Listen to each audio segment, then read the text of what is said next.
بسم اللہ الرحمن الرحیم۔ نبی اکرم صلی اللہ علیہ وسلم کا ارشاد مبارک ہے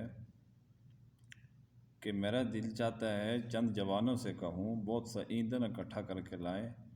پھر میں اپنی جگہ نماز پڑھانے کے لیے کسی کو کھڑا کروں اور میں ان لوگوں کی طرف جاؤں جو بغیر کسی شرعی عذر کے گھر میں نماز پڑھ لیتے ہیں مسجد کے بجائے، تو جا کر ان کے گھروں کو جلا دوں۔ مسجدوں کو ویران کرنے کی بھی بہت زیادہ وعید ہے، اسی طرح مسجد کو آباد کرنے کی بھی بہت فضیلت ہے۔ ایک حدیث کے اندر یہ آتا ہے کہ نبی کریم صلی اللہ علیہ وسلم نے ارشاد فرمایا کہ جو شخص ایک نماز سے دوسری نماز تک انتظار کرتا رہتا ہے، یعنی دوسری نماز کب آئے گی، تو اس انتظار کی وجہ سے اس کے وقت میں اس طرح برکت ہوتی ہے زندگی میں کہ جس طرح حضرت ابراہیم علیہ السلام کی اولاد میں برکت ہوئی کہ دادا بھی، بیٹا بھی، پوتا بھی، آگے جتنا بھی سلسلہ اولاد کا چلتا ہے وہ سب کے سب نبی ہیں، یعنی نبیوں کا سلسلہ ہی اللہ تعالیٰ نے ابراہیم علیہ السلام کی اولاد میں رکھا ہے سیدنا نوح علیہ السلام کے بعد۔ تو یہ بڑی برکت کی بات ہے، بڑی فضیلت کی بات ہے۔ اس طرح حدیث مبارکہ کے اندر یہ بھی آتا ہے مساجدہم عامرۃ وہی خراب من الہدیٰ، ایک وقت آئے گا کہ یعنی دور فتن کی بات ہو رہی ہے، ایک وقت آئے گا کہ مسجدیں بڑی زیب و زینت والی ہوں گی، عالی شان تعمیر ہوگی ان کی، وہی خراب من الہدیٰ، ہدایت سے خالی ہوں گی۔ تو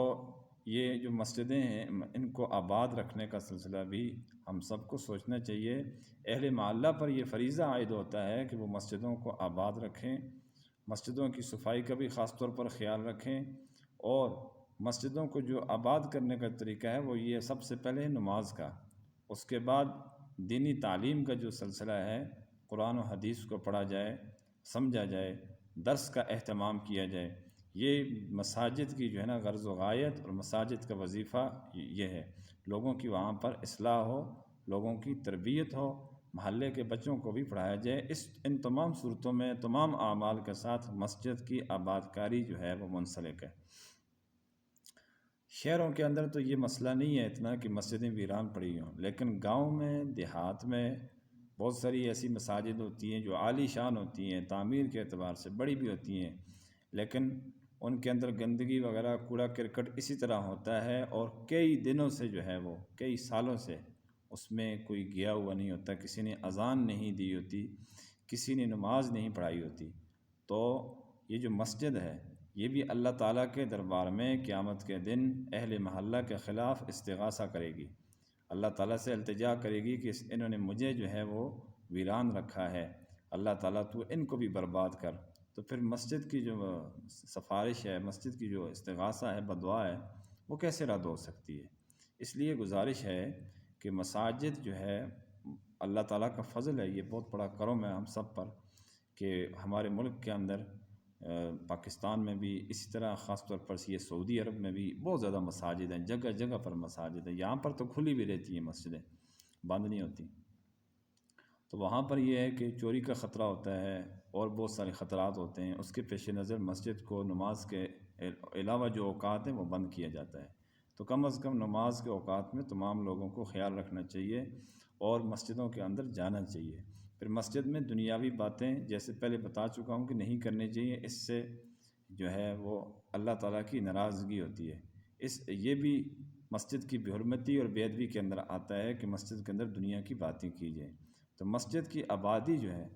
جیسا کہ قرآن پاک کی آیات سے بھی ثابت ہو رہا ہے، انما یعمر مساجد اللہ، مسجدوں کو وہ لوگ آباد کرتے ہیں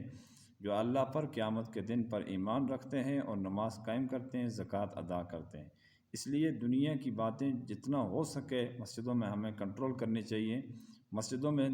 دنیا کی باتیں نہیں کرنی چاہیے، اور مسجد کی آبادی کا زیادہ سے زیادہ فکر کرنا چاہیے۔ خاص طور پر اپنی اولاد کو تو مسجد کا عادی بنانا چاہیے، بچوں کو، کہ وہ مسجد میں جائیں اور آئیں۔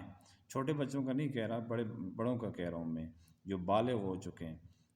کیونکہ چھوٹے بچے جو ہے ان کو کنٹرول کرنا مشکل ہوتا ہے نماز کے دوران، بلکہ ایک حدیث میں ممانعت ہے کہ مجنونوں کو یعنی پاگلوں کو اور بچوں کو مسجد میں نہ لاؤ، ان کو دور رکھو۔ تو اس کے پیش نظر جو ہے وہ بچوں کو نہیں لانا چاہیے، لیکن جو جوان اولاد ہیں، بیٹے، ان کو خاص طور پر تاکید کرنی چاہیے کہ وہ مسجد کا رخ کریں، ان کو ساتھ لے کر جانا چاہیے۔ دیکھیں قیامت کے دن باپ کی بخشش ہو جائے گی، لیکن بیٹا جو ہے وہ استغاثہ کرے گا کہ اے اللہ پاک، یہ ہمارا باپ ہمیں نہیں نیکی کی طرف لے کے جاتا تھا، تو اس کو بھی عذاب دے، تو وہ وہاں پر گرفتار ہو جائے گا، اپنا حساب کتاب دے کے اولاد کے سلسلے میں وہ پکڑا جائے گا، گرفتار ہو جائے گا۔ تو جو لوگ صرف خود نماز پڑھتے ہیں، اولاد کا خیال نہیں رکھتے، اولاد کی پرواہ نہیں کرتے کہ وہ سو رہی ہے، جو کچھ کر رہے ہیں بچے، جو مرضی ہے، خود جو ہے نا وہ جالی والی ٹوپی رکھی، مسجد چل پڑے، اللہ ماشاء اللہ نمازی بن گئے، واپس آ گئے، قبول ہو گئی، تو اس طرح کا خیال غلط ہے۔ دین اسلام جو ہے وہ اولاد کے لیے بھی ہے، یہ اولاد کے ساتھ دشمنی ہے، عداوت ہے کہ ان کو چھوڑ دیا جائے اور خود نماز پڑھی جائے۔ اللہ تعالیٰ عمل کی توفیق عطا فرمائے۔